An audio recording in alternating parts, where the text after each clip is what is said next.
the ebbing sun a warm cloth on her face, and heedless of the Cadillac's wheels skimming the cliff edge, luxuriated in the relief of her 3-day odyssey across Europe finally being over. She'd travelled by herself that year. Her father, Timothy, a naval captain, and off to sea himself for the summer, hadn't been happy about it. He'd wanted her to take her usual chaperone, a retired teacher by the name of Miss Finch. But Miss Finch had, only the week before, broken her leg, playing croquet of all things, leaving Timothy no time to recruit a replacement, and little choice but to give in to Eleni's assurances that she could manage the trip alone, which she had, happily. Sorry she'd felt for Miss Finch, and really poor Miss Finch. It had been such a relief, not having to spend endless hours nodding along to her tales of various nieces and nephews, so many pet rabbits, and pure liberation, deciding for herself when to have a drink, or read, or simply stare from the carriage window in silence. And now she was here. Here. She tilted her head, looking down and out at the sea below, a glittering cloth tinged rose by the dusk, sliced in two by the furrows of the ferry that had brought her from Athens.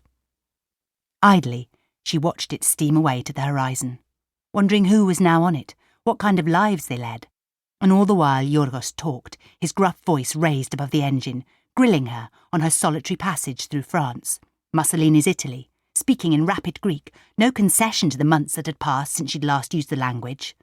His tolerance for it not being her mother tongue extremely low. "Did the trains run on time?" "They were fine," she said. "Όλα καλά." "Not crowded?" "No." "You had no trouble in Italy? The black shirts?" "I hardly saw any," she said. "Only at the border." Having her documents scrutinised by the abrasive soldiers was never comfortable, but she'd survived the ordeal many times before. The fascists had, after all, been running Italy since she was a child. She'd known to keep her expression blank, as the men had studied her, then her papers, then her again. She distracted herself by looking at the posters on the railway sidings. "Mussolini never gets older in his pictures," she mused. "Apparently, he shaves his head, so no one will guess he's going grey." "I don't want to waste oxygen talking about him," said Yorgos. "You started it." "And now I'm finishing it." He shifted gear. "You had enough to eat?" "Plenty." "Really?" "Yes," she smiled. "Really." He grunted, disbelieving. Still smiling, she didn't attempt to convince him. He'd never be convinced she ate enough anywhere but on Crete. Her diet was an obsession for him. He'd feed her now until September, not happy unless she left having gained at least a stone to see her through the British winter. She'd manage it with remarkable ease, but couldn't be nearly so pleased about it. "Why?" Yorgos would demand. "What? You want to be one of these magazine models?" She wouldn't entirely mind. He'd arm her with fruits and vegetables to return to England with as well, refusing to accept that any food could be got there that wasn't brown. She'd take the heavy box. Even though it was a pain to carry, the fruit would inevitably bruise, and she really didn't need it, because she hated denying him anything.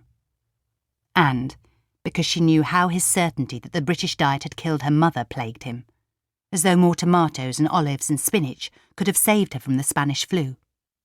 Perhaps they might have. "Here we are," he said, unnecessarily, rounding the bend Eleni had been waiting for, veering onto the steep track of rocks and wildflowers that led down to the villa. She braced her feet against the motor's floor, stopping herself from lurching forward as they sped on, feeling a wave of joy as the bougainvillea-shrouded house came into view. It hadn't changed. It never changed. She stared, drinking in its perfect sameness.